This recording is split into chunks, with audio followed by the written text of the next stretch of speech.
Pakiza, таза, эмнеден таза, күнөөлөрдөн таза, жалатчылыктардан таза, кайгы кырсыктардан таза, арам нерселерден таза, карызга батып, кайгыргандан таза, таза жашоо сурайбыз, пакиза жашоо сурайбыз. Укуктарды бере турган, ата-эненин акысын бере турган, Аллахнын, пайгамбарыбыздын, аял, бала чаканын, мусулмандардын акысын бере турган, аларга жакшылык кыла турган жашоо деген сөз.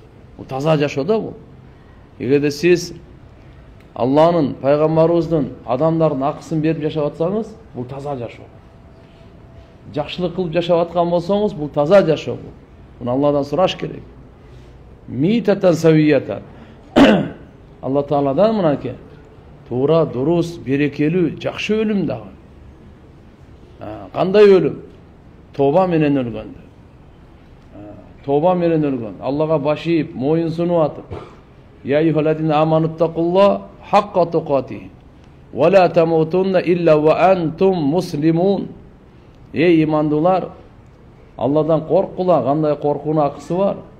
Силерге өлүм келбесин, бирок келе турган болсо, мусулман болгон абалыңарда келсин. Аллага баш ийип турган, моюн сунуп турган, Алланын өкүмдөрүн аткарып турган, Алланын неаматтарына шүгүр кылып турган, ушундай абалда келсин силерге өлүм. Ва мараддан гайра мухсин вала фадихин. Жана Алла Тааладан сурап атабыз. Нени? Ушундай кайтуу, эртеби кеч баары эле кайтып барабыз. Бирок шерменде болбой, кор болбой, уят болбой Алланын алдына кайтып барайын. Алла Тааланын алдына барганда шерменде болбой, уят болбой бара турган болот. Алланын неаматтары чексиз тугандар. Kur'an-ı Kerim'de жараткан Allah Subhanahu ve Teala aytar. Ve amma bi ni'meti rabbika fahaddis. Rabbinin nimetin aytıp dur sen. Söylep dur. Biri-biribizge Allah'ın nimetini aytıp duru bu şükürçülük. Fadkuru ala Allahi la'allakum tuflihun dey. Allah'ın nimetlerini estet durgula. Ey, mümkün iyilikке jetersiңер. Allah Teala'nın nimetine şükür kılıp. An-Nu'man ibn Bashir radıyallahu anhudan rivayet Peygamber sallallahu aleyhi ve sellem aytar. Men lem yeşkuril qalil, lem yeşkuril kesir. Kim ağzına şükür kılbasa, göğüne şükür kılbayt al deydi. Ağzına şükür kılbagan, göğüne şükür kılbayt. Men lem yeşkurin nas, lem yeşkurillah. Kim adamga şükür kıla albagan, Allah'a şükür kıla albaydı. Adamga rahmat ayta albagan, razıçılık bildire albagan, Allah'a rahmat ayta albaydı, razıçılık bildire albaydı. Misal, ata-enesine razıçılık bildire albagan, ata-enesine rahmat ayta albagan, Allah'a rahmat ayta albaydı. Peygamberimiz aytıyor. Men lem yeşkurin nas, lem yeşkurillah. Kim adamlarga şükür kıla albasa, rahmat ayta albasa. Bir жақшылық kıldı sizge. Allah Teala'ga rahmat şükür ayta albaydı dedi. At-tahaddus bi ni'metillah. Allah Teala'nın nimetlerin turalı söyleşü bu ne eken bu? Bu şükür, şükür bu. Ve terkuhu kufur. Bunu taşlap koysa şükürsüzlük bu. Şükürsüzlük bu. Allah'ın nimet turalı söylebey koysan, taza su, muzdaq su, çankagandagı su, Allah'ın kanday nimeti. Жашоо, денсаулык, амандык Алланын кандай гана немати. Ислам, иман, мечит Алланын кандай гана немати. Адалдан тамак жеп, күнөөдөн сактануу Алланын кандай гана чоң нематтары булар.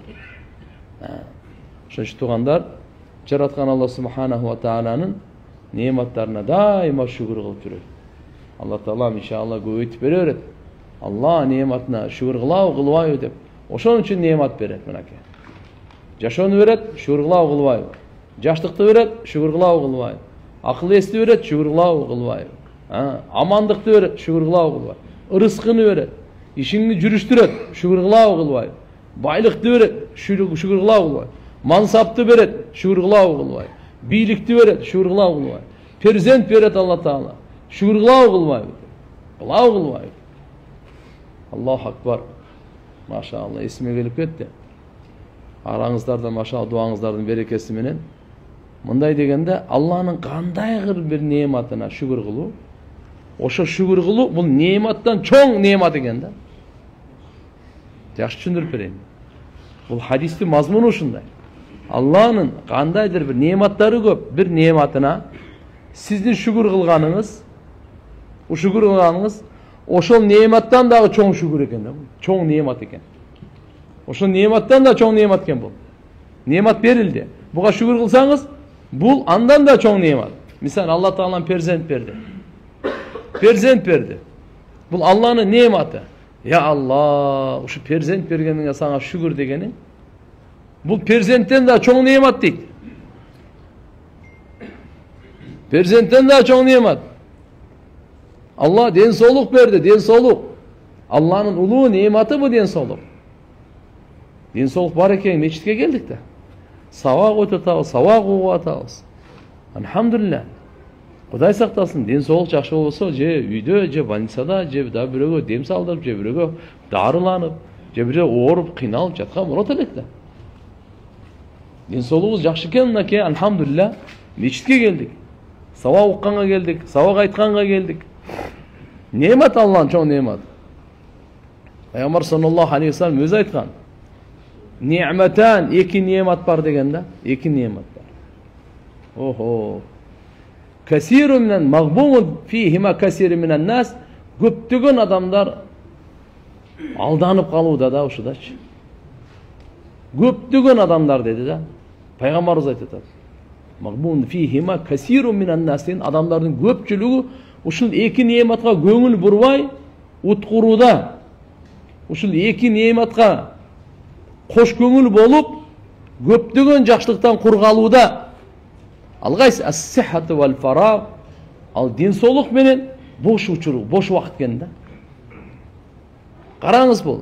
Ден соолук барго, пайгамбарыбыз айтып атат буну. Көптөгөн адамдар буну кадырлап айттагы, пайдалана албайт ден соолугунан.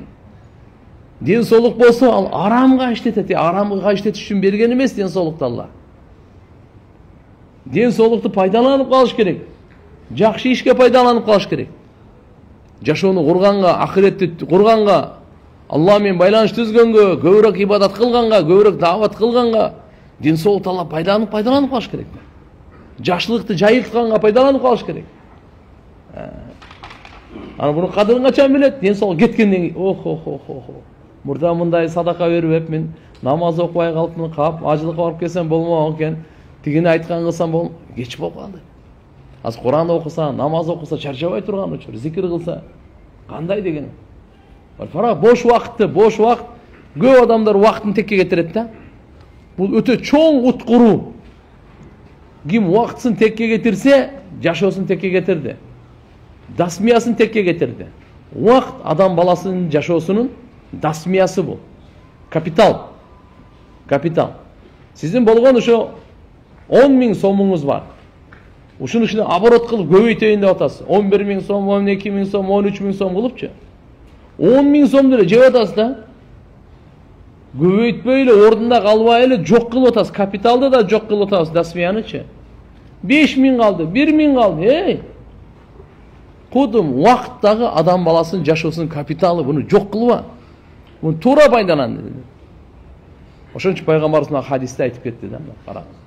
Demek tuğanlar adam den soğluğu bir nimet eken.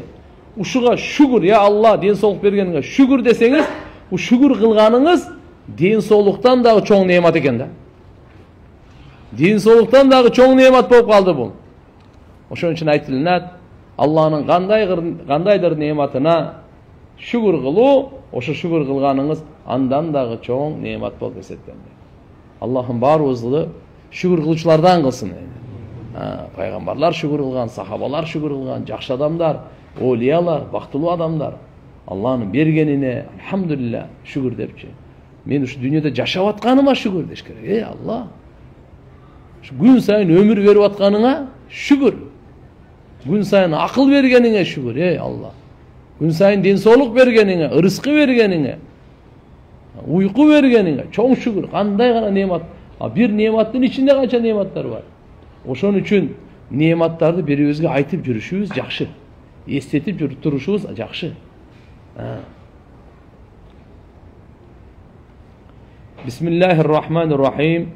An Abi Hurayra radıyallahu anhu kâle Resulullah sallallahu aleyhi ve sellem kâle Allah azze ve cel Kull ameli ibni Adem lehu illa siyam fe innehu li ve ana aczi bihi ve siyamu cunnetun fe idha kana yevmu savmi ahadikum fe la yerfus yevme idin ve la yeskhab fe in sabbahu ahadun ev qatalehu فليقول إني امرئ صائم والذي نفس محمد بيده لخلوف فم الصائم أطيب عند الله يوم القيامة من ريح المسك وللصائم فرحتان يفرحهما إذا أفطر فرح بفطره وإذا لقي ربه فرح بصومه. Bukhari. İmam Bukhari rahmetullahi aleyh bu hadisi keltirip ötadi. Peygamberimiz sallallahu aleyhi ve sellem'den Abu Hurayra radıyallahu anh rivayet kıldı. Peygamberimiz aytadi, Allah aytdı deydi. Hadisi kudusuyla. Allah aytdı deydi. Adam balasının bardık amalı özü üçün o rozadan başka. Antkeni al men üçün jana bunun akısı men beremin deydi. Bunun akısı men beremin deydi. Jaratkan Allah subhanahu ve teala sizlerdi bizlerdi kulçulduk kılış üçün, Allah'a ibadat kılış üçün jaratkanda. İbadatın türleri var. Dene menen bolgan ibadat, akça menen bolgan ibadat, dene akça eko menen bolgan ibadat, namaz, orozo, dene menen bolgan ibadatlar. Zeket, үшүр, sadakalar, akça menen bolgan ibadatlar. Acılık, umra, Allah'ın yolundağı gazat, bular bardagı, denedagi, akçadagı menen. Orozo jönökөй ibadat emes. Bul o Adam aleyhisselamdan beri geletkan ibadat. Orozo tutu tuganda Ramazan ayı menen çektelbey. Ramazan ayının orozosunu Allah'a farız kılgan.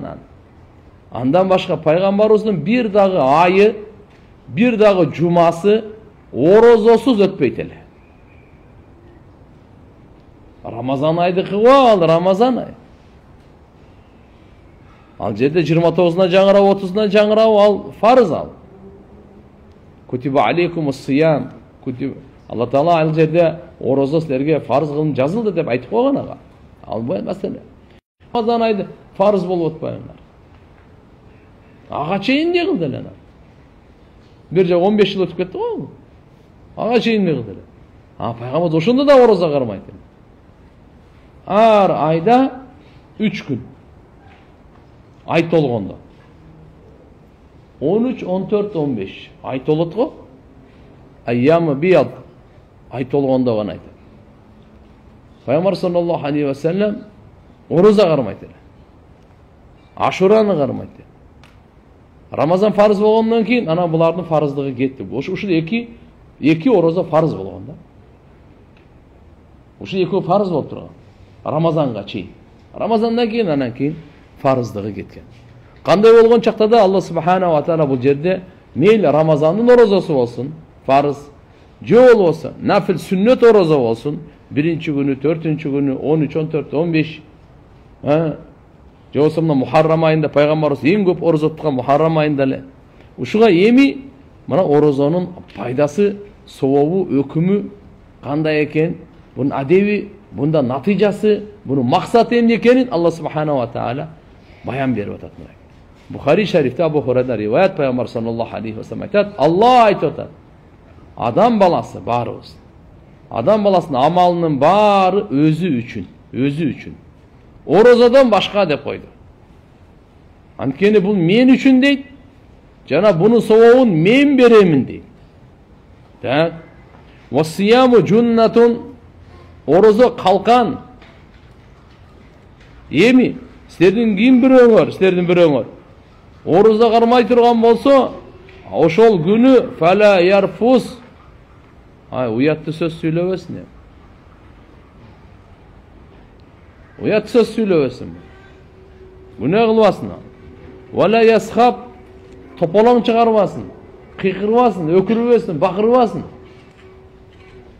Fa in sabbahu ahad, egerde bire bul menen bunu söge turgan bolsa, tildey turgan bolsa, aw qatalahu, je jangjaldasha turgan bolsa, jakalaşıp, Фалиякул анда айтсын, ораза тұтқан кіші. Не деп? Инни имруун саим. Мен оразамын деп қойсын. Мен оразамын деп қойсын. Қараңыз, бұл жерде воспитатель, тәрбиялы іштері қандай. Философиясы өте терең. Тәрбияда. Адам баласын өзіні шыдамқайлықта, мүнөзін қармағандықта, сабырдылықта, таптақыр башқаша бұл. Андан кейін Muhammed sallallahu aleyhi ve sellem'din canı anın қолында болған затқа ант. Ораза тұтқан адамдың оозындағы жағымсыз жыты Аллахның алдында қиямат күні мисктің жытынан дағы жыттырақ, тазарақ болады екен да. Мисктің жытынан дағы. Ораза тұтқан кешіге екі қуаныш бар дейді. Ошол екеуіменен бұл құрсант болады, қуаныш. Қуанат. Қачан бұл? Еда автара оз açқанда, ошо оз açусы менен, жана экинчиси качан өз жаратуучу робусуна жолукканда оразасы менен.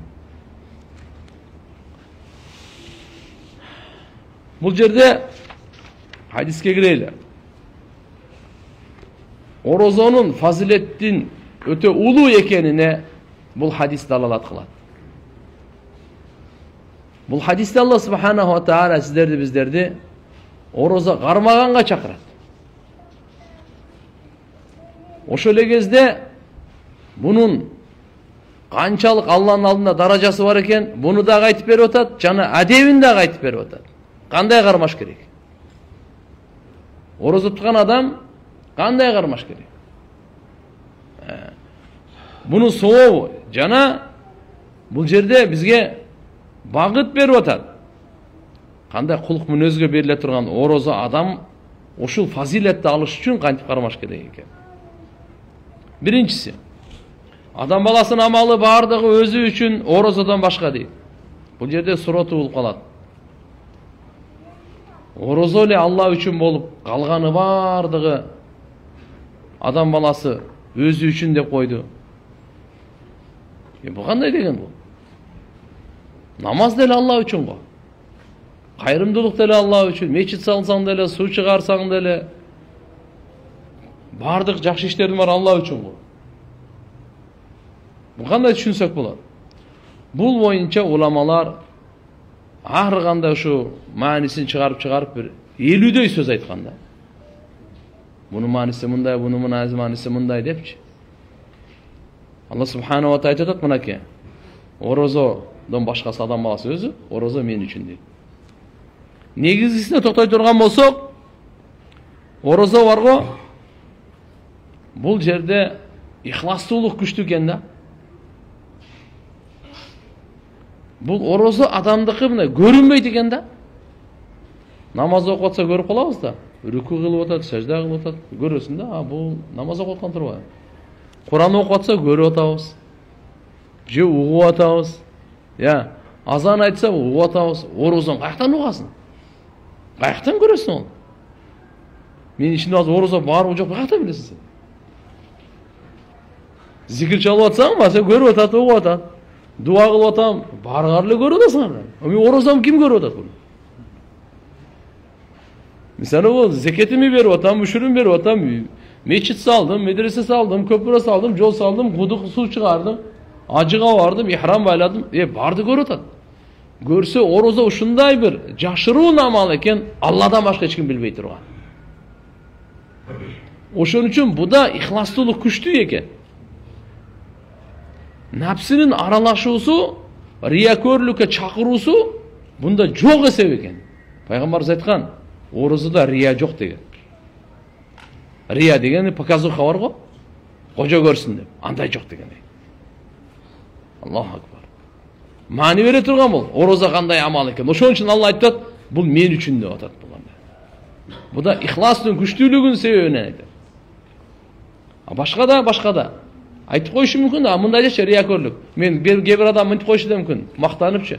Мен оразамын депчи, тили менен айтты го. Рия болуп калган жокпу десе. Токто, башка амалдарда тили менен дагы, амалы менен дагы рия болуп калышы мүмкүн. Бул жерде только тили менен гана, амалы менен рия боло албайт да. Ораза амал менен рия кылайын десең да болбойт да. Ança uziga barışın gerek ança. Uziga barıp anан эртең иштек ичпеппинби? Анакеде. Бирок качан айтат, качан ичпедиң, качан ичтиң эмне кылат? Эч ким билбейт буну. Мынакей. Бардык амалды башкалар оңой эле билип калат экен. Амалдын өзү көрүнүктүү да, орозонун өзү көрүнүктүү эмес. Тил менен айтканга любой эле амалга айта беришкен. Мен намаз окуймун, мен зикир чалдым, мен даватка чыгып келдим, мен ажыга бардым, мен илим алып атам, мен кырааттын 10 тең бүтүп койдум. Рияköрлүк кете бериши мүмкүн любой жерден эле. Ал бардыгынан айтчы, сөз менен кабыл.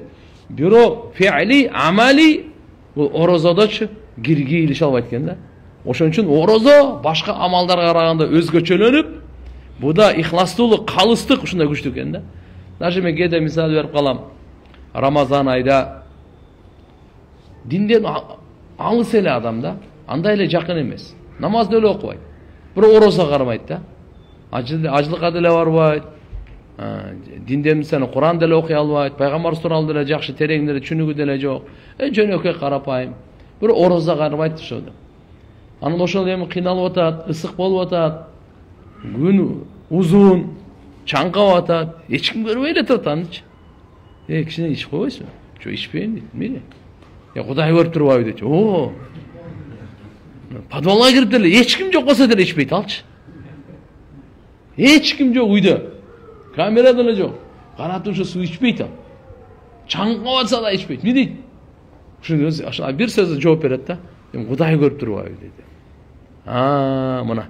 Мынанын атын ихлас деп коет. Көрбөйсүзбү? Ушунун атын Кудайдан коркуу деп коет.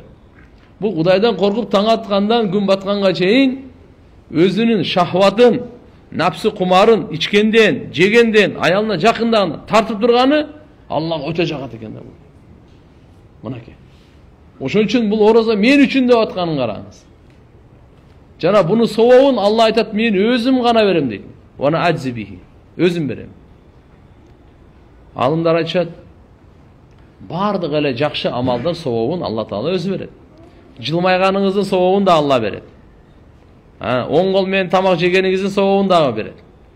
Ажатканага сол бут менен кирип атасыз, бунун дагы сообун берет Алла. Мечитке келип атасыз, бунун сообун берет. Мечитке кирип атканда оң буту менен бунун сообун берет. Бардык амалдын сообун Алла берет.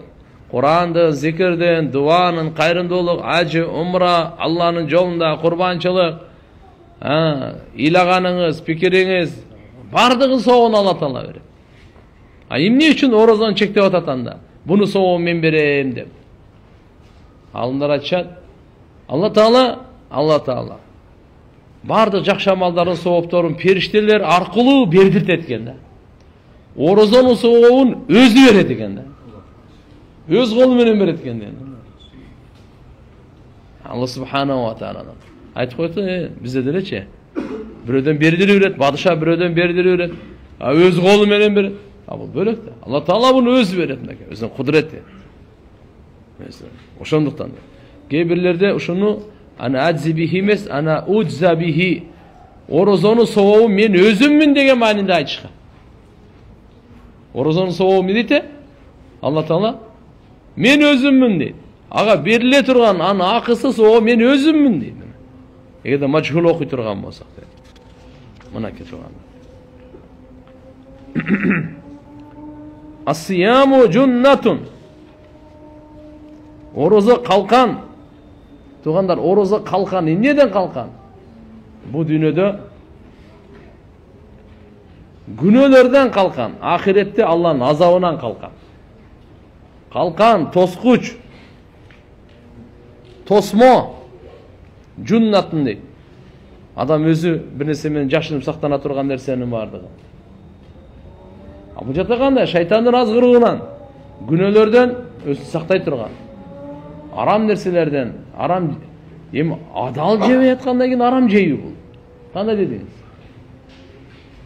Адалды ичпей аткандан кийин арам ичеби бул? Орозо туткан киши суу ичпей аткандан кийин аракты каяктан ичсин?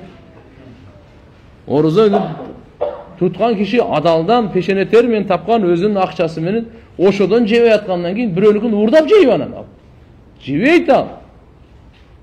Мына маани бериңиз кандай экен? Күнөөдөн сактанганы. Орозо айтып атат, ас-сияму жуннатун деп атат.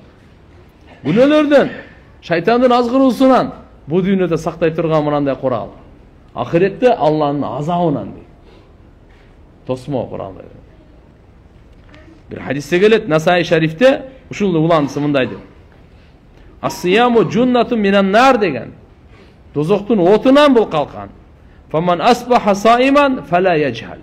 Ким орозо тута турган болсо, таң атканда, эми анда надандык кылбасын деди. Орозо туттуңузбу? Эми ушу орозоңузду кечке чейин жакшынакай кармаңыз, кулчулдугуңузду көрсөтүп, бунун денеге дагы пайдасын алыңыз, рухка дагы пайдасын алыңыз. Дененин дагы сак саламаттыгы, рухтун дагы тазалыгы экөөнү тең камтыйт да бул. Эми надандык кылбаңыз дейт. Кээде келет, ас-сауму жуннатун ма лам яхриқха дейт кээ бир риваяттарда. Орозо калкан тешигенге чейин, айырганга чейин. Буну айтып аткан ма лам яхриқха дегени ушу. Табараниде ушунусу кошо келет. Ма лам яхриқху деп дагы. Кыйла мындай деп атат. Пайгамбарыбыз айтат, орозо калкан ма лам яхриқху аны тешип айырып албаса эле. Кыйла айтылынды. Ва бима яхриқху эмне менен айрылып калат? Эмне менен ошо жыртылып калат? Калканы дагы.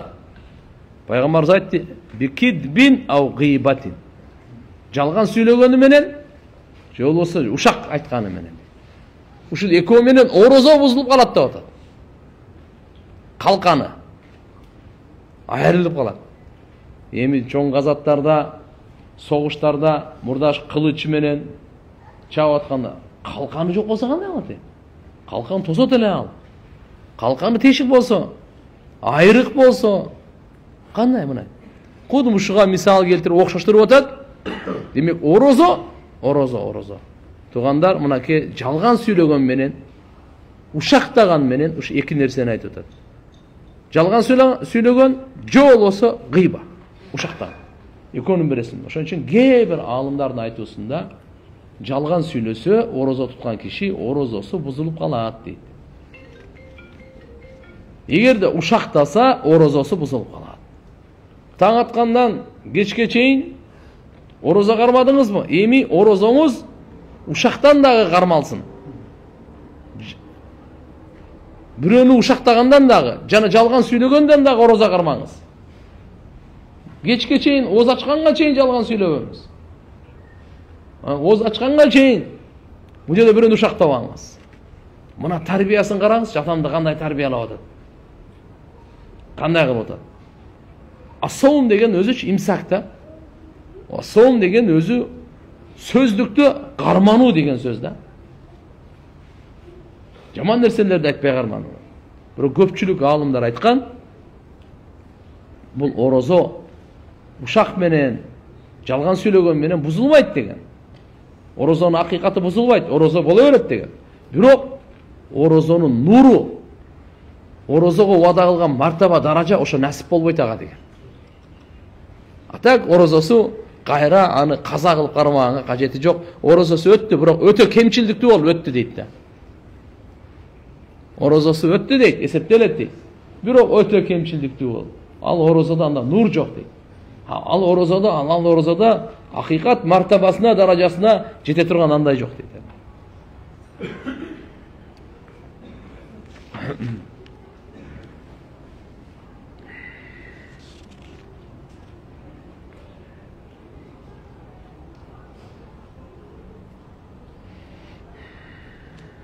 Allahu akbar. Орозо адам баласынын тилинен ачык болбойт дейт. Пейилинен дагы ачык болбойт. Аны периштелер жаза турган. Мындай экен да. Периштелерчи мындай да тугандар. Сүйлөгөндү жазат да.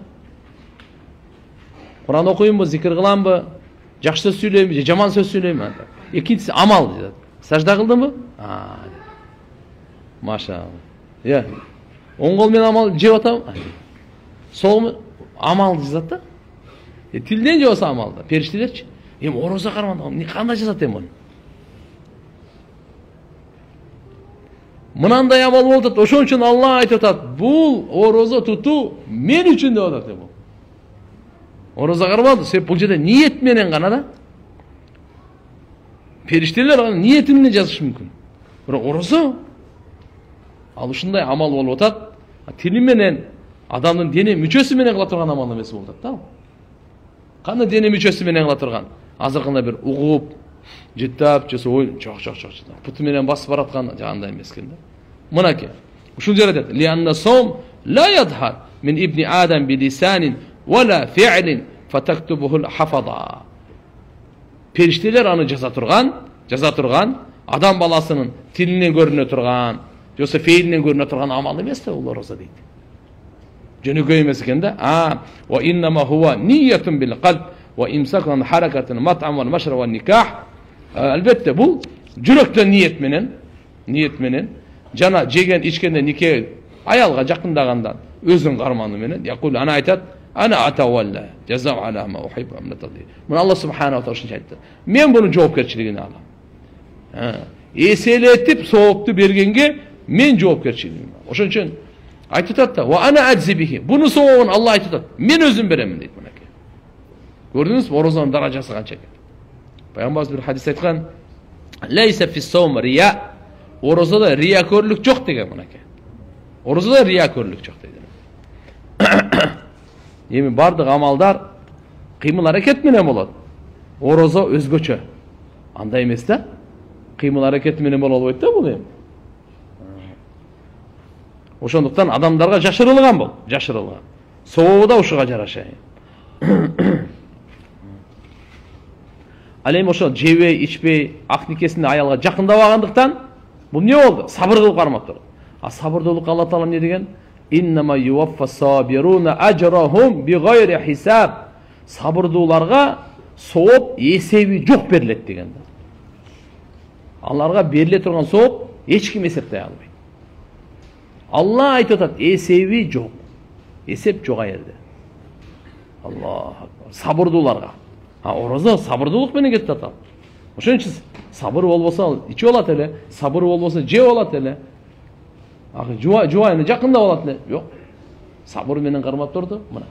Иннама юваффас-сабируна ажрахум бигайри хисаб.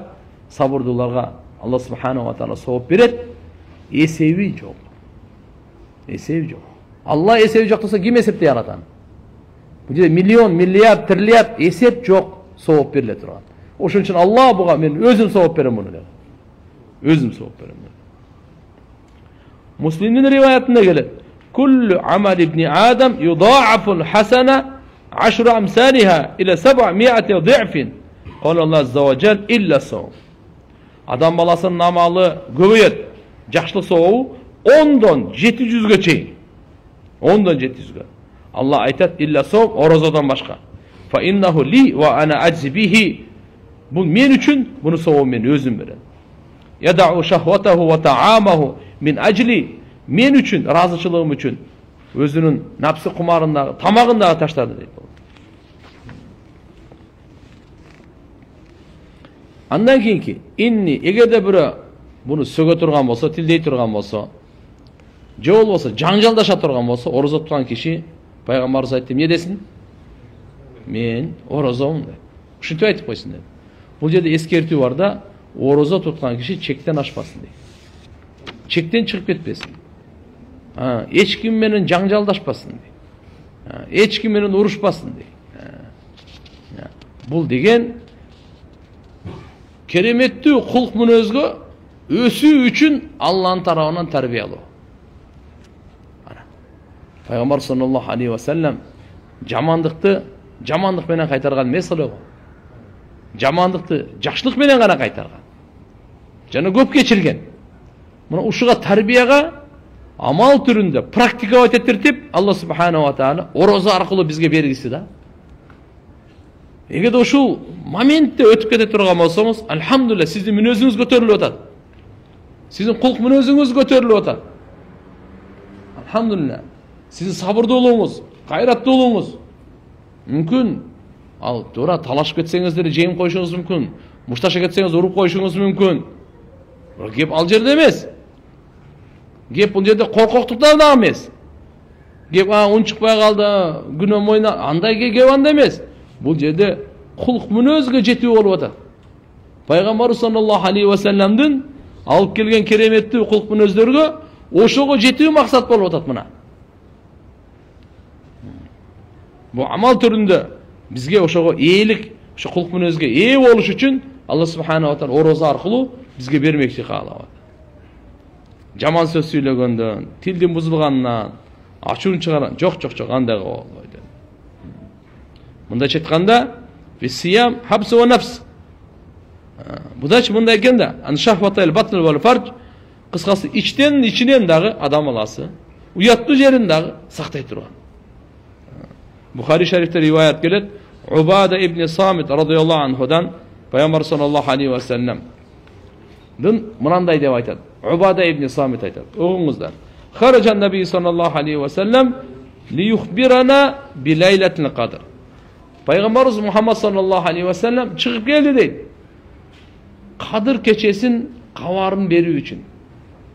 Қадыр кечесі қачан, қайсы түні болар екенін Пайғамбар саллаллаху алейхи ва саллям қаварын беріш үшін шығып келді дейді.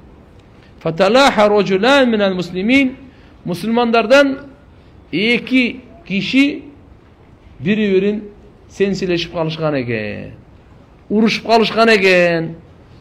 Пайгамбар саллаллаху алейхи ва салламга Алла таалам Кадыр кечеси точный кайсы түн, качан кайсы түнү болот, ошону кабарын берген эле.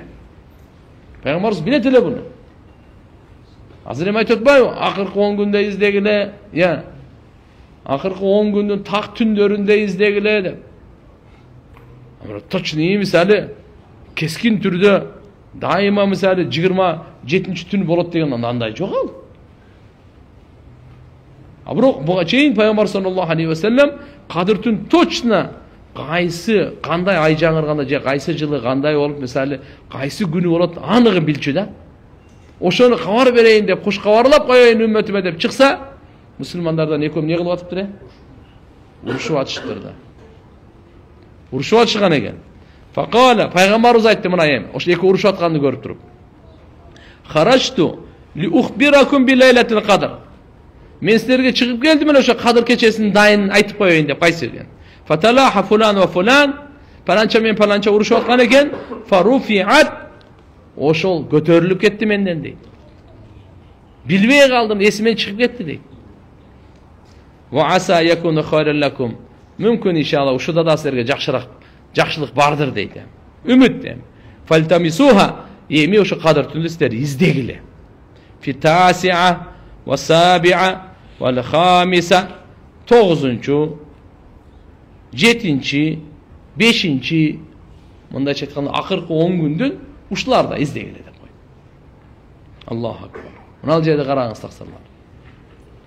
Мусулман бири-бири менен жакалаша турган болсо, мусулман бири-бири менен уруша турган болсо, Аллахнын жардамы көтөрүлөт дегенге десек да болот да. Аллахнын кандай белеги жардамы келди эле. Эки мусулман урушкан себеби көтөрүлүп кетти да. Көтөрүлүп кетти. Ошон үчүн мусулмандардын ортосундагы ынтымак, биримдүүлүк, бири-бирине түшүнүү, бири-бирин кечиримдүү болуу өтө зарыл маселе. Алла Тааланын жардамы жамаат менен. Жамаат ким? Ынтымакты айтат. Ядулла ма'ал жамаа. Аллахнын жардамы, Алла Тааланын колдоосу жамаат менен бирге.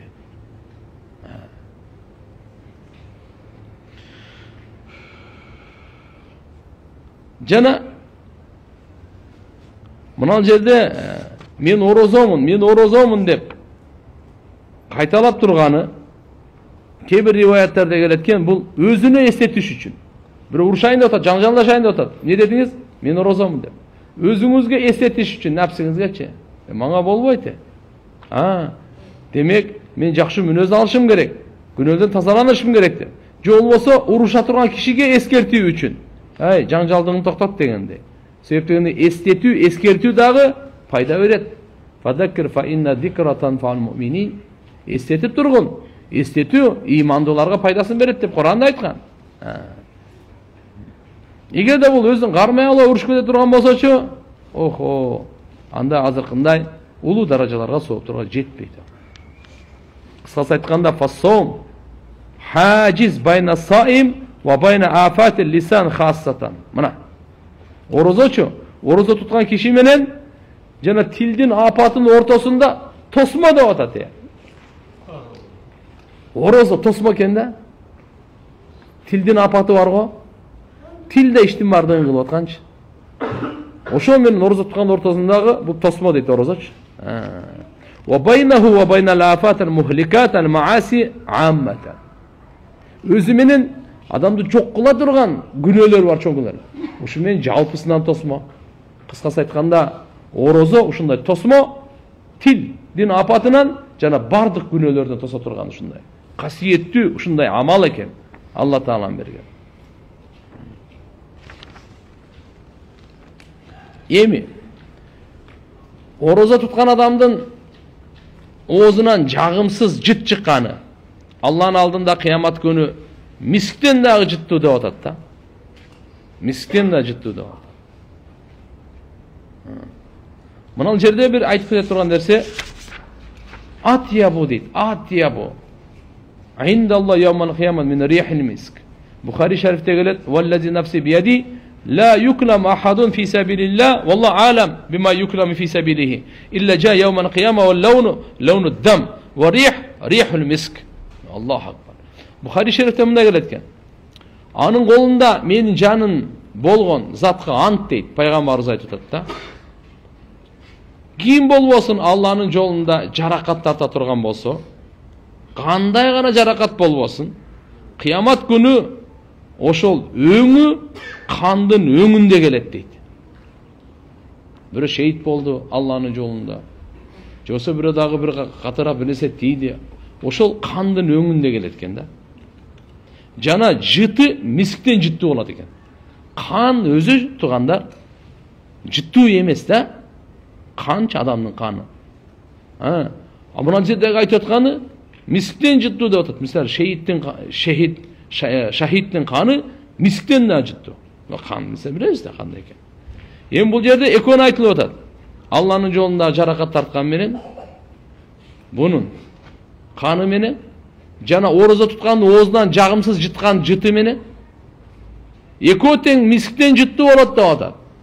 Бирок мына жерде араб тилине карай турган болсок, Пайгамбар саллаллаху алейхи ва саллям ва рихул миск мындайча айтканда шейиттин каны жыты болсо мисктин жыты дейт. Бир орозо туткандын оозунан жагымсыз жыттыкычы. Ал не деди? Мисктин жытынан дагы жыттуураак деп койду да айтачы. Көбөйтүп айтып атат да, тазараак деп атат да. О тиги кандан дагы ушундай жыттуураак деп да. Осы кандай болбосун, субханаллах, Пайгамбар саллаллаху алейхи ва саллям мына жерде атьябу деп өтө таза, өтө жыттуу жыпар-жыттанган деп айтып атат турган. Албетте эми шахадатка орозонун даражасы жетпейт, эми ал шек күмөнсүз. Кандай болгон чакта дагы мына Алла субханаху ва таала үчүн орозо кармаган бул сүйкүмдүү болгондуктан Алла таалам ошол мисктен дагы бунун жытын жогору кылып коет экен да бул. Эми эки кубаныч боюнча орозо туткан адамга эки кубаныч бар дедик. Пайгамбар саллаллаху алейхи ва саллям айтат. Так, бири жаратуучу Алла таалага жолуккан учурда кубанат деп. Себеп качан десе Алла таала мага акысын бергенде, сообун даражасын бергенде, ошону көрүп, Алланын нематтарын эстеп, ошого тоофик бергендиги үчүн сүйүнүп, ошондой кубанат экен да. Аллаху акбар. Жакшы эле орозо кармап алган экен. Орозо кармап келип мен бул жака депчи. Орозо кармабай эле келип алсам, мынча нерсе болбойт эле депчи. Алланын нематын эстейт экен, тоофигин эстейт экен. Берилген жаза, сооп, сыйлыктарды эстеп, ошо сүйүнөт экен.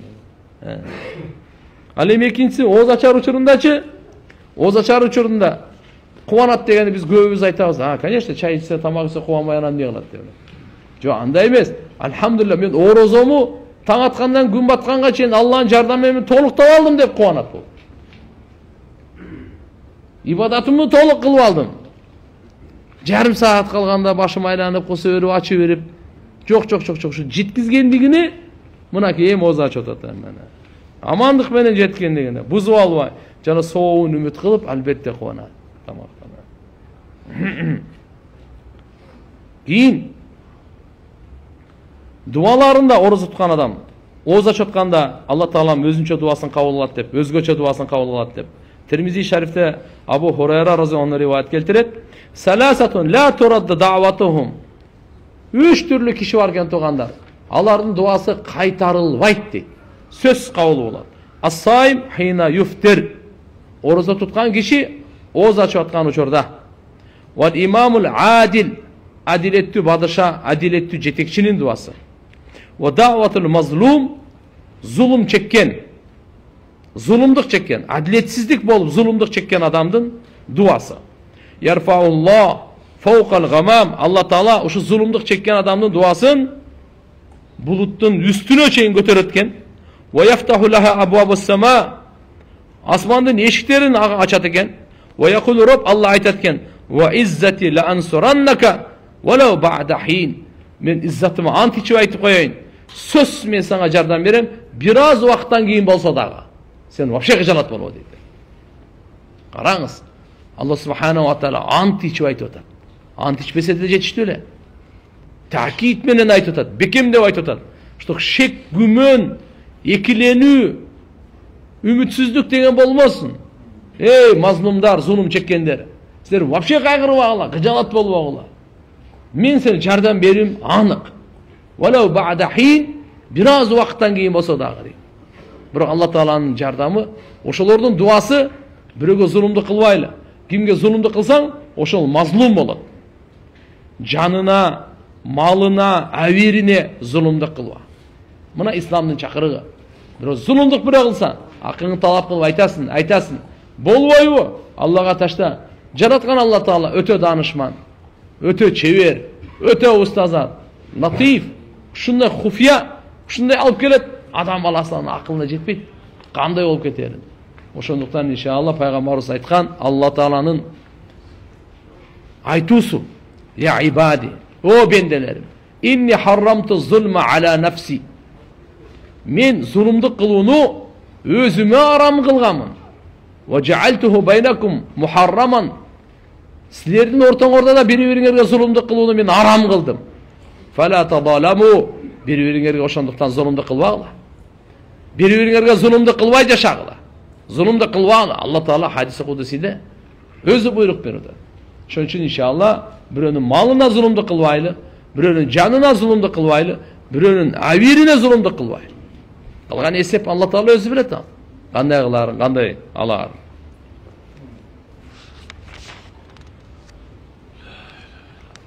Суроолор көбүрөөк, суроолорго жооп бере беребиз. Эгерде үлгүрүп калсак, мынан кайра улантабыз.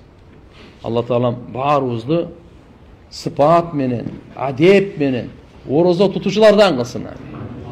Жөн эле орозо эмес. Мынандай кандай адептери менен. Ушундай улуу сооктарды Алла Таалам баарыбызга берсин. Кур'ан-ы Каримде Алла Таалам орозо тутуучу эркектер, орозо тутуучу аялдар деп мактаган. Аларга кечиримдүүлүк Алла Таалам даярдап койгон. Жана улуу соопты даярдап. Ас-соимин ва соимат. Орозо тутуучу эркектер жана орозо тутуучу аялдар. Ошон үчүн иншалла карап кегеде сөзсүз Рамазанды күтүп отура бербей, таксырлар анча-мынча адашып калып деле кармап кое бериш керек. Кандай дедиңер?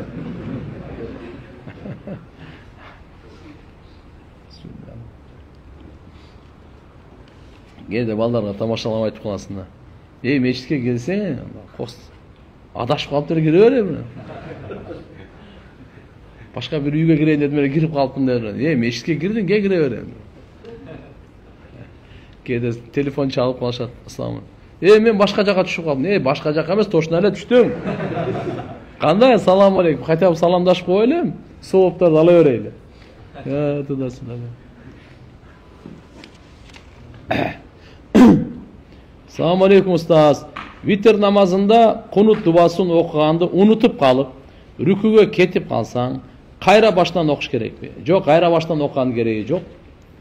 витр важип эле болсо витр окуган дуасы важип болчу. Ошону таштап кеткениңиздин себебинен сиздин мойнуңузда жаңылыш саждасы важип болот. Саждая сахв деп коебуз, аны иншалла отура бересиз, кайра кайталагандын кереги жок. Отуруп ат-тахият окугандан кийин оң жакка салам бересиз дагы 2 сажда кыласыз. Кайра отурасыз, ат-тахият, салават, дуа, анан оң солго салам берип чыгып кетесиз. Кайра кайталагандын кереги жок. Менин үй беле Москвада, жумушум базарда, Москвада. Ипотекага үй алгам. Шариятта кандай болуп калат? Кеңири айтып коесузбу? Москвада жакшы эле ипотека. Ала бересиздер иншалла. Алла таалам жардам берсин иншалла.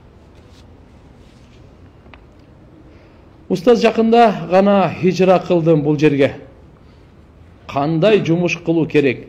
Сураганым себеби амалга убакыт табуу үчүн. Рахмат. Мусулман баласы ким Алланы разы кылам? Алхамдулилlah. Дүйнөнүн бактысы, кабырдын, ахиреттин бактысын каалаган адамдар биринчи амалга убактысын бөлүп, ашканын дүйнөгө бөлөт. Биринчи дүйнөгө бөлүп, калдыгын динге бөлбөйт. Биринчи динге бөлүп, угуп туруңуз. Жакшы угуп алыңыз. Бул жерде 2 түрлүү нерсе бар. Биринчи дүйнөгө основной убакытты токтоп тур деп дүйнөгө берип, калдыгын динге бересизби? Же негизгиси динге берип, калдыгын дүйнөгө бересиз? Ушул жерде чечип албайлы. Мусулман адам биринчи динин карайт. Аны дүйнөнү таштап кой деген жери жок. Дүйнөнү кылабыз. Бирок динден убакыт бошогондон кийин кылабыз. Мындай эмес. Биз дүйнөнү кылабыз, дүйнөдөн убакыт бошосо динди кылабыз. Бошобойт да сен каяктан бошосун? Дүйнөдөн шайтан качан бошотот эле? Дүйнө эч качан бошотпойт го. Болсо ошон үчүн бунун калдыгын берген ал жакшы эмес. Мейли динге азыраак бериңиз, көбүрөөк дүйнөгө бериңиз.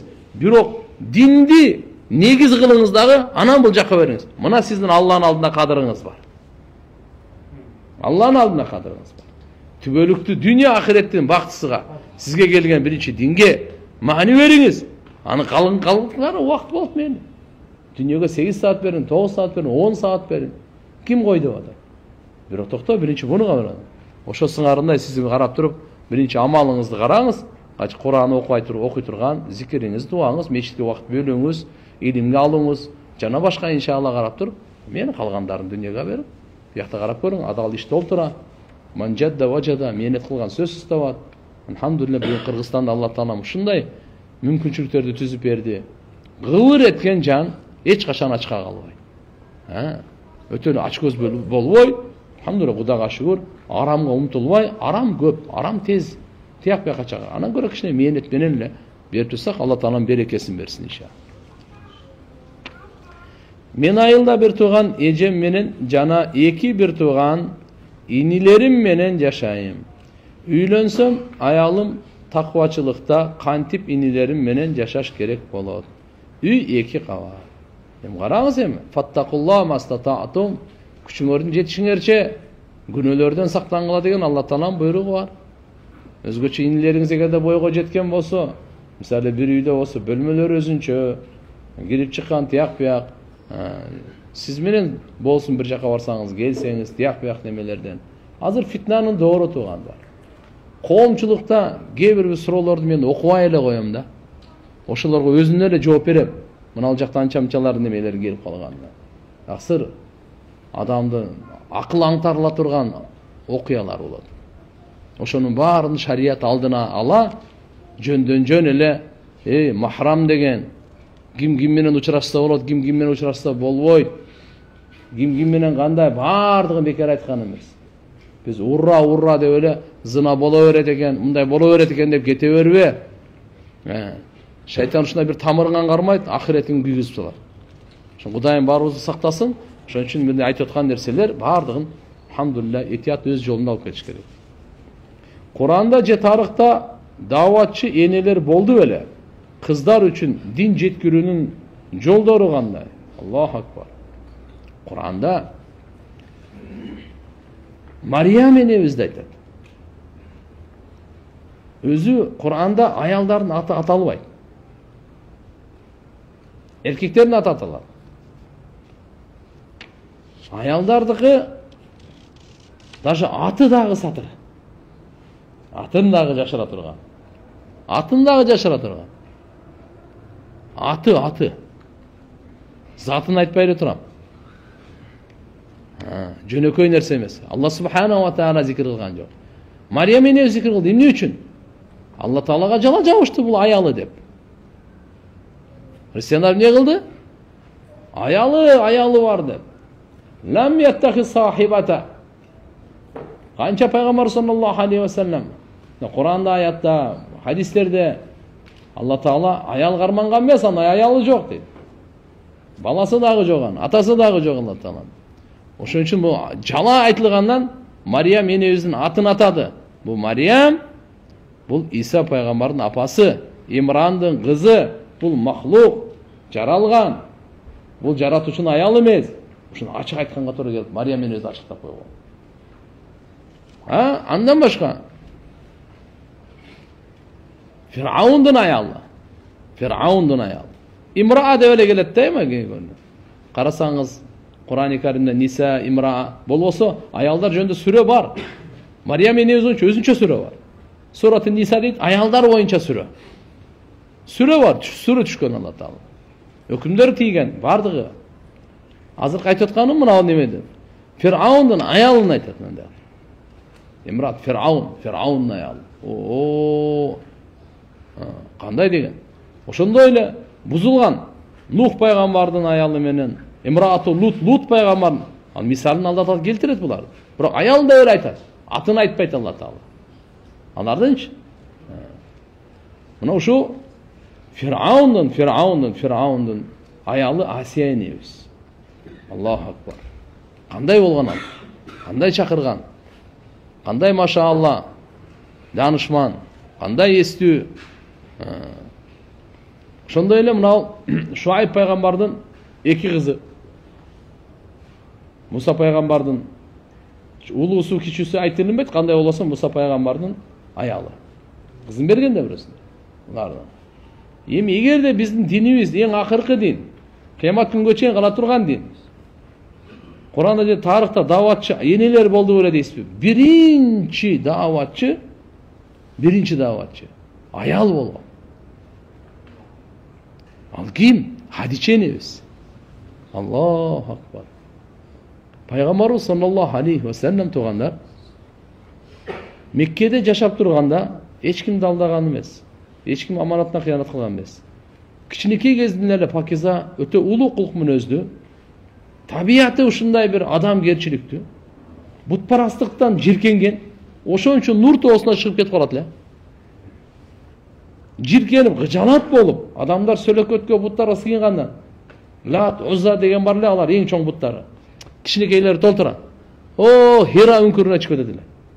Күндөрдүн биринде тияктан Жабраил периште келип атпайбы? Окуяны көбөйтүрсөм сол сууралар калып кетет да. Кыска айтайын, Хадиче энебизге келип, Пайгамбар саллаллаху алейхи ва саллям эмне болгонун кабар бергенде, Хадиче энебиз биринчи пайгамбарыбыздын көңүлүн көтөргөн. Пайгамбарыбыз айткан, мен корктум, жаным чыгып кетеби деди. Ушундай чоң жоопкерчиликтен корктум дейт. Пайгамбар саллаллаху алейхи ва саллям Хадиче энебиз айтты, ширигип келген да. Заммилуни, дассируни деп, мени ушундай эмеге көрпөгө ороп коюңуз депчи. Пайгамбар саллаллаху алейхи ва саллям айткан, жок сиз өзүңүздүн жаныңыздан корко турган эмне? Калла. Алла таала сизди эч качан кор кылбайт, эч качан сизди кыжалат кылбайт. Сиз туганчылык мамилени бекем кармаган адамсыз. Мынакей. Мейман доссуз. Кесиби жокко кесип таап берген. Колунда мүмкүнчүлүктөр чектелген жоопкерчилигин алган. Акыйкат жолдо кайга баткандарга жардам берген адамсыз сиз. Хадиче энебиз биринчи калиманы айтып, биринчи даават берген. Эң биринчи исламды кабыл алган Хадиче энебиз. Кээ бир уламалар айтат, аялдардан Хадиче энебиз, эркектерден Абу Бакр, балдардан болсо Али разияллаху анху, кулдардан Зайд разияллаху анху исламды кабыл алган. Пайгамбарыбыз ушу Умму Жамил энебиз, Хадиче энебиз эң биринчи даават бергенде ушу Умму Жамилге берген да. Умму Жамил бул Умар разияллаху анхунун карындашы болот. Ошо исламды кабыл алган. Ал аркылуу Умар разияллаху анху кабыл алган. 4 халифа Абу Бакр, Умар, Усман, Али. 4-өнүн 2 аялдардын даватынан кабыл алган. Усман разияллаху анху дагы, макулбу? Умар разияллаху анху дагы. Демек 2 халифанын бардык ибадаты, бардык даваты, бардык халифатчылыгы, бардык жакшылыгы, өмүр бою ушундай бүткүл aalам ислам таркаткандын бардыгы 2 аялдын соогуна кетет да. Хадиче небиз кандай деген болот? Хадиче небиз өзү бар дават кылган неме кылган. Азыр мисалы эми айтат эми кандай ошо пайгамбар саллаллаху алейхи вассаламдын жубай Хадиче небиз барып дават берген. Азыр аялдар мындай үймө үй кыдырбайт, көчөгө чыкпайт деп ал парда менен өкүм түшкөндө мурда болчу да. Экинчиси ал убакта фитна азыркындай мына зынакорлук, азыркындай ачылган, чачылган фитна жок эле да. Ошон үчүн Хадиче небиз барган. Кандай болгон чакта да. Анан мына жерге кыздарга жеткирүү үчүн дагы мына мотивациямды карап тур. Караңыздар. Куранда Алла Таала айтат: "Имандуу эркектер жана имандуу аялдар, бири-бирин колдоочулар, жакшылыкка чакыруучулар, жамандыктан кайтаруучулар булар." Жакшылыкка чакырышат, жамандыктан кайтарышат. Мына имандуу эркектер жана аялдар булар. Жөнөкөй нерсе эмес. Эркектин мойнунда эле дин жеткирүү эмес, аялдардын мойнунда дагы дин жеткирүү бар. Менин досторум намаз окубайт, окушпайт дейт. Бирок баарынын үйү бизнес унаалары бар. Кээ бирлери чет өлкөдө иштеп буттарына турушкан. Анан мен ойлоно берем. Эмнеге мындай? Мен намаз окуймун алхамдулилlah, бирок үй уна жок. Сура туура эмес болсо кечирим сураймын. Дух жана мотивация берип коесузбу? Чоң рахмат. Кимге Алла Таалам Кур'андын аятын берсе, же Кур'андын машаалла бардыгын берсе, анан ал башка бирөөгө берилген дүйнөгө охо мага караганда тигиге көп берилиптир десе, Кур'анды кадырлабаганга барабар. Тугандар, мындай өтө оор окуялар болот. Ал машине, үй, уна деген чепуха. Миллион заводу бар болбойбу? Siz эгерде алхамдулилlah иманды болсоңуз, сиздин бир Кураныңыздын, бир аятынын, бир тамгасына тең келбейт. Бир саждаңызга тең келбейт. Чо? Алхамдулилlah биз башкаларды андай эме кылбайбыз. Бирок башкалардын байлыгы бүткүл дүйнөнүн байлыгы. Бүткүл дүйнөнүн байлыгы. Мен бир субханаллахга жетпейт. Бир алхамдулиллahга жетпейт. Бир Аллаху акбарга жетпейт. Бир саждага жетпейт. Dünya эмне? Эгерде дүйнө ошончолук болсо, пайгамбар саллаллаху алейхи вассаламга берет нагы. Пайгамбар жашаса кандай болгон эле? Кайсы машина, кайсы уна, кайсы үй, кандай болгон? Адамзаттын мырзасы, адамзаттын эң улуусу, бактылуусу кандай болгон? Ошон үчүн иншалла биз сыпатты алдыга жылайлы. Ибадатта, адамгерчиликте, калган рызык Алла Таала берет ал. Ар бир нерсесинин сурагы бар өзүнө жараша. Андай кылып, мисалы, досторуңуз, туугандарыңыз, машина үй айдап, о дерсе, аларга суктана турган шилекейди куя турган нерсе эмес ал. Аларга эгерде динге келип калса, мо жакшы, динге келбесе аларга райымдуулук кылыш керек ага. Таң калбага, аларга наоборот, кандай болот эле? Аларга боор оруш керек. Динге келүүсүнө. Мен өзүм Бишкекте иштейм. Ата-энем, байкелерим баары айылда. Мындай суроо бар эле. Апам деменция оорусуна кабыл болуп калды. Барган сайын эс тутуму начарлоодо. Муну көрүп менин жүрөгүм ооруйт. 2-3 жерге көрсөттүк. Бирок жакшы натыйжа болгон жок. Апама кантип кызмат кылам? Дегеле апам эмне кылса болот? Эгер баары эстен чыгып калса, намаздары жана парыздары кандай болот? Эми каарылыкта туган. Дарылаганга толук аракет кылыш керек, дуа кылыш керек. Доктурларга көрсөтүп, дем салдыртып, дагы эле болбой атса, жарат болбоңуз өтө эле. Алла Тааладан каарылык. Эгер эс тутум совсем чыгып калса, ал кечиримдүүлүгү. Алла субханаху ва таала ооруну берген, Алла субханаху ва таала ошол дартты бер шипасын да бере турган өзү. эгер эс тутуму кетип кала турган болсо намаз сакыт болот. Мындайча айтканда намаз моюнда фарыз болбойт ал. Алла Таала дагы билет аны. Боорукер, данышман зат. Assalomu alaykum ustoz, qandaysiz? Yaxshi. Da'vatning tartibi qanday bo'ladi? Da'vatning tartibi Qur'on aytganday bo'ladi. Olmaz. Da'vat, ta'lim va ta'allum, zikr va ibadat, va xizmat. Uşu төртөө Qur'onning tushishinin tartibi. Peygamberimiz özünün malın, canın sarptagandın tartibi uşu. Sahabalar terbiye kılganda. Peygamberimizin gamı da uşunu tartipten çıkıyor. Birinci Kur'an'daki davatına ayetler çıkıyor. İkra, oku dedi. Bura Peygamberimiz okuyan yok. Peygamberçilik berildi. Bura Peygamberimiz davat kılgan yok. 2,5-3 yıldan keyin ana muddessir çıkıyor. Anan davatı başlagan. Şey bolgan emas. Birinci Allah Taala'nın jaratatını, kudretinin ayetleri, alamdagı, peygamberlerin okuyaları davat. Andan keyin anan ta'limdik. Andan keyin zikir ibadetga baylanıştı. Anan hizmet kanday? Suluk ma'al mahlukat, mahluklarga payda veriyor meselesinde. Assalamu alaykum ustaz. Mahırdı sözsüz berүү керек mi? Sözsüz berүү керек. Şu güyösünün moynunda, ata-enesinin moynunda emas, güyösünün moynunda farz. Kimge? Ayalga beri farz. Başkalarga emas. Bilip alın. Kavul aldım degen kişi, nikeni kavul aldım degen kişi. Oşonun moynunda mahır berүү vacip bolot. Kimge? Kimdi kavul alıp atasın nikeni? Oşogo. Ağa bергенден keyin alıp alıp kayra sana verebi, atasına verebi, apasına verebi, dostuna verebi, özü jebi, al özünün ihtiyarında. Bura uşul moment buna жақсы түшүнүп алыш керек. Kim beret, kim alat. Kim beret, kim alat. Kimdin moynunda. Kийинкисин арды кете берет ал. Досумдун жубайы 3 килограмм алтын сурап, deydi. Ошондо канча болуп калат? Сомго чакканда. Же бербей койсо болбойбу. Бербей койсо эмне болот? Күнөө болот. Күнөө болбой эмне болот? Карыз болот. 3 килограмм алтын сурап билбейм ал, андай болбойт ал.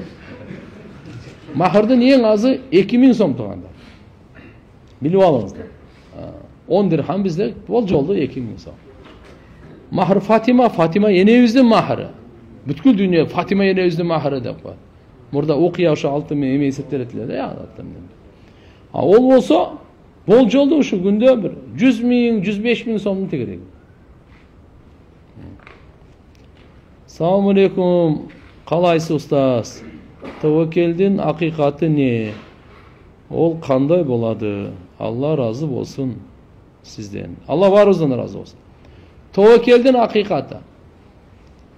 Tawakkel деп ишин Аллага тапшыруу, Аллага бекем ишенимде болуу. Ошол эле кезде угуп туруңуз. Ошол эле кезде аспаптарды тандоо. Ага таянбоо. Тандоо бөлөк, таянбоо бөлөк. Пайгамбар саллаллаху алейхи ва саллям айтты. Төөнү байлап туруп, tawakkel кыла берди. Бул жерден биз билдик. Бардык иштерди алхамдулилlah аспапты тандоо боюнча, ооруп атса дары боюнча, сапарга бара турган болсо унаа боюнча, суук болсо кийим боюнча, бала чакалы болсо аялга үйлөнүү боюнча, урсак ачкан болсо тамак жөө боюнча, кандай гана иштери болбосун, аспаптарды, нерселерди тандоо, бирок ага таянбоо. Tawakkelдин акыйкаты мына. Бекем иман келтирүү. Берүүчү дагы, бербөөчү да Алла өзү деп. Берүүчү да, бербөөчү Алла субханаху ва таала. Пайгамбарыбыздын өзү мутаваккил аты. Аллага таваккул кылуучу, Аллага таянуучу, ишин Аллага тапшыруучу деген сөз. Бирок ошол кезде бул ушул маани мыналардын баарын ыргытып берип, паспорт ыргытып, визасы менен ыргытып берип, Аллага таваккул кылып ажыга жөнөй турган андай эмес. Алла бергендерди алхамдулилlah иштеш керек. Бу дарыңдан ыргытыңдар деп. Жок.